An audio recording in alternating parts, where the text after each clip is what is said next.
Yan mga boss, andito na tayo ngayon sa Sigsag. Paakyat tayo dito, madilim. So ingat tayo dito mga boss.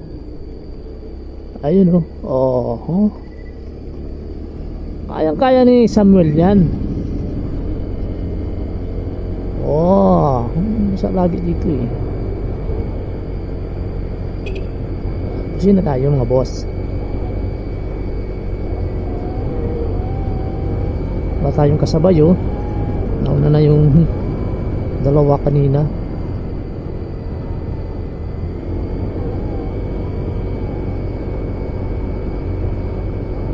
Shout out sa mga bossing natin na paakyat ng All Sigsag. Bitukang manok dito sa Bicol.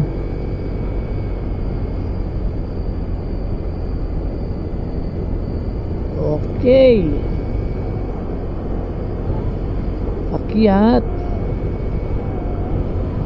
Akyat tayo mga boss.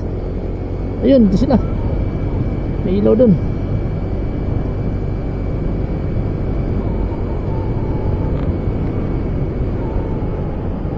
Ang kaya ni Samuel yan.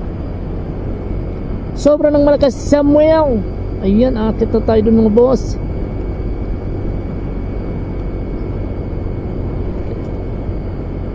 Ayun mga boss.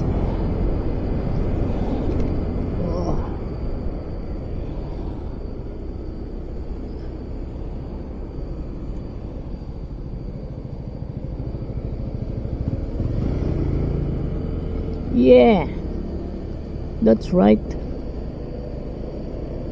Samuel in the dark. Yeah.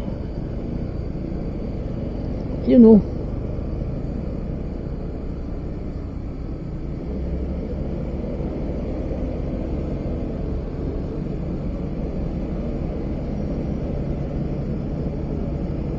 Sigsagin mga boss.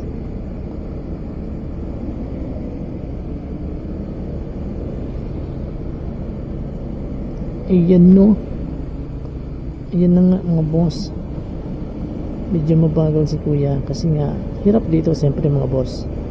Kaya ang allowed lang dito is maliliit lang na mga 4 wheels. So pag mahina-hina ang iyong sasakyan, so magdalawang isip ka na kung dito ka dadaan o doon ka sa baba mga boss.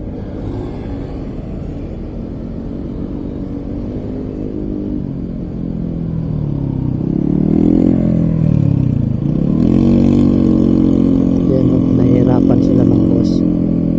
Kapag medyo luma-luma yung sasakyan nyo din mga boss, huwag nyo nang ipilit dito kung alam nyo naman na medyo malangan kayo, para iwas rin kayo at siya at abala. Kaya nakakit na tayo. So pababa naman tayo mamaya dun sa may dulo.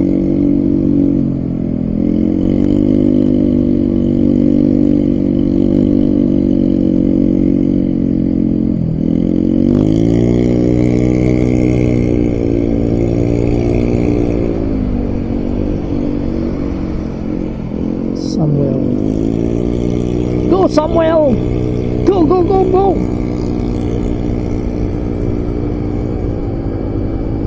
Ang galing-galing ni Samuel. Samuel is powerful. Oop. Bawal lumangking dito. Bawal bumangking.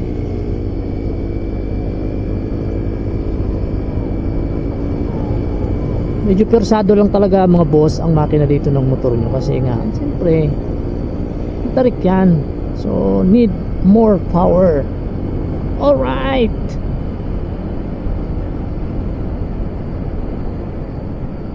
so madalas ako dumaan dito mga boss kaysa doon sa baba, kasi doon sa baba grabing lubak doon mga boss.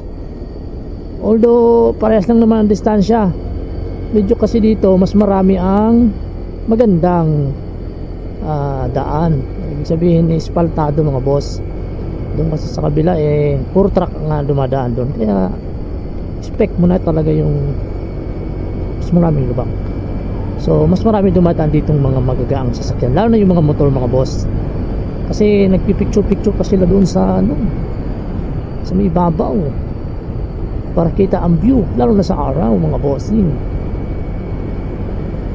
Ay, malamig dito ha. Malamig dito mga boss.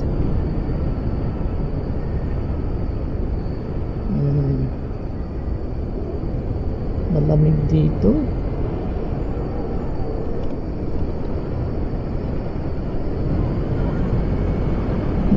Lamig. Alam nyo kung bakit malamig dito boss? Siyempre nasa taas mga bossing, taka maraming puno. Alright, yun lang yun mga boss. At saka malamig, madaling araw na. Lalo naman talaga yung lamig mga boss pag madaling araw.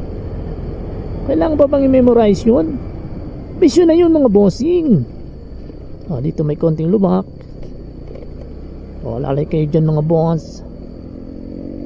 Ito pa, meron pa dito. Iyan. Ito.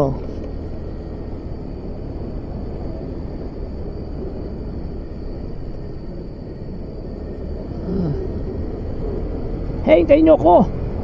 Hintayin nyo ako! Hindi ko alam kung saan pupunta yung dalawang nakamotor na yun eh. Pero alam ko Bicol yan. Hindi ko lang naitanong. Siyempre, hindi natin hintuan eh.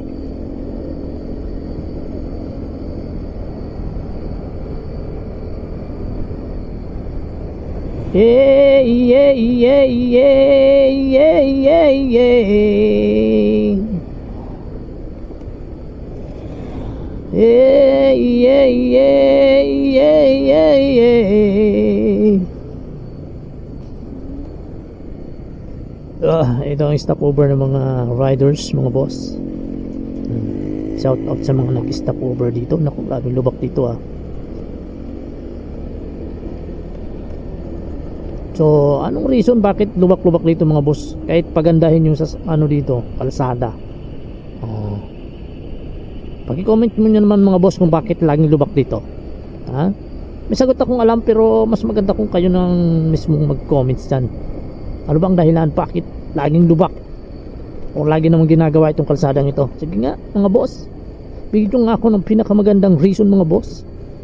Kung tama tayo or parehas tayo ng palagay, o tama tayo ng nakikitang dahilan mga boss. Simple lang naman nakikita kong dahilan dito ay siguro naman naiisip nyo. So ito yung last na pababa ulit mga boss. Okay. Yeah. Pababa na naman tayo.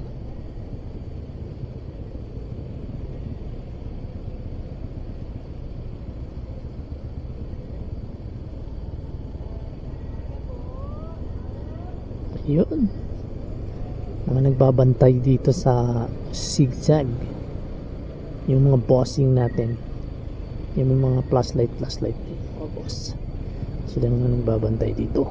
Yan,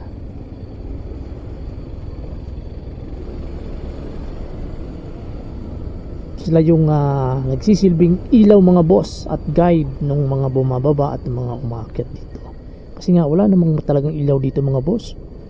Ang ilaw lang dito ay yung mga ilaw ng sasakyan. Ayan, yung mga dumadaan. At saka yung ilaw ng mga flashlight doon. So kung medyo may sobra kayong barya dyan mga boss, any amount, iabot natin mga boss sa kanila. Bilang ano na rin mga boss, tulong sa kanilang masigasig na pag pabantay dyan. Tsaga nilang magpailaw-ilaw ng kanilang flashlight mga boss. So pababa na tayo, palabas na ulit tayo doon sa main road mga bossing. Shout out sa laging dumadaan dito. Ako hindi ko na mabilang kung ilang beses akong dumaan dito, although kasi pag umuwi ako hindi ko naman lahat pinablog kasi paulit-ulit lang naman. So para sa mga hindi pa nakakapanood, panoorin nyo to at subukan nyo dumaan dito mga bossing. Siyempre, at siyempre mga boss, magbaon kayo na sobrang daming pasensya kung maaari sako-sako mga boss, kasi ang daming sasakyan ka makakasabay ka kapag pauwi ka ng Bicol. lalo na sa mga may mga four wheels or motor man yan mga boss. Naku po, di ba ang dami nating sasakyan ang dinaanan, always yan mga boss. Kaya nga yung pagbabiyahe dito mga boss ng Bicol to Manila, may timing sila, lalo na mga bus. So aalis sila ng umaga doon sa Bicol, tapos darating sila dito ng madaling araw, kasi yun ang maluwag sa Metro Manila. Pag madaling araw, di ba, maluwag ang kalsada ron. So ganun din pagpabalik, aalis yung bus ng medyo alanganing oras doon na hindi masyadong matraffic, and then tapos pagbalik ng tatimingan ulit nila na hindi matraffic na ang bandang Bicol. Tama ba? Magulo, no? Bahala na kayo mga boss, basta magbaon kayo ng sobrang daming pasensya mga boss, kasi yun, kakailanganin nyo yung mga boss.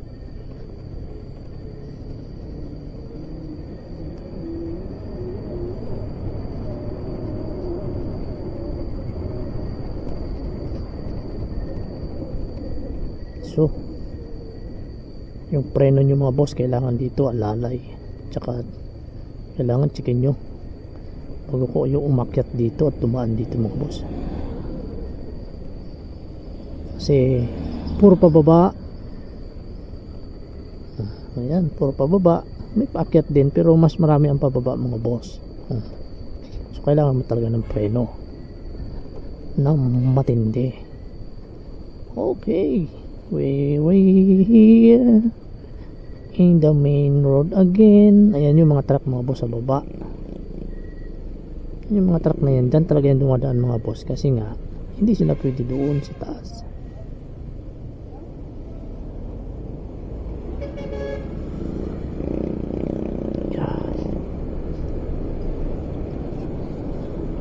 Ay, parang gusto kong uminom ng tubig at magbawas ng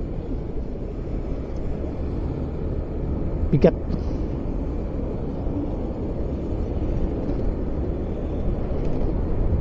Dito